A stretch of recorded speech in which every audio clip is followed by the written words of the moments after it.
banyak masyarakat sebenarnya sudah mulai sadar bahwa ada satu yang salah, suatu yang problematis, dan itu ada di level grassroots. Cuman mungkin bahasa mereka adalah ya langsung tanya, ngapain sekolah saya digusur buat kopdes merah putih, pasti nggak bener nih, gitu.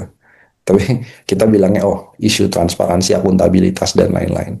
Tapi ini sekali lagi adalah state capture, atau bahasa lainnya state capitalism.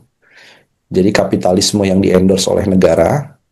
Bedanya kalau di Cina, nah, state kapitalisme di Cina itu isinya Harvard, isinya Oxford, isinya kampus-kampus bagus, politbironya. Jadi mereka yang jadi lurah disekolahin sampai jadi politbiro, sampai jadi perdana menteri, presiden, dan lain-lain.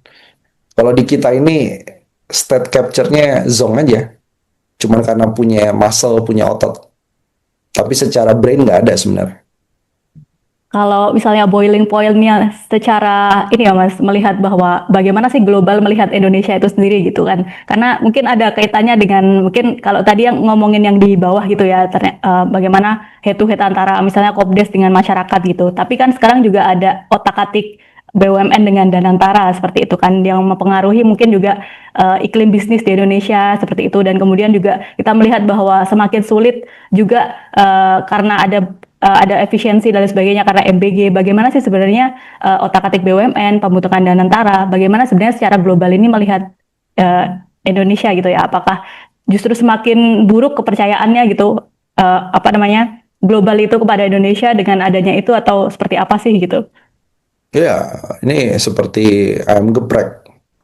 Jadi yang di bawah pedes, yang di atas neken. Nah, ini analogi sederhananya. Jadi yang di atas itu siapa? Yang di atas itu yang punya uang dan investasi.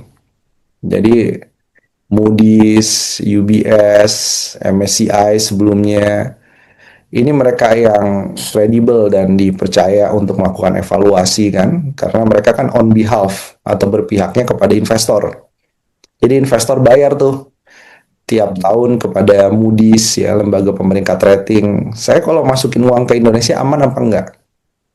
Nah, dan penilaian dari lembaga-lembaga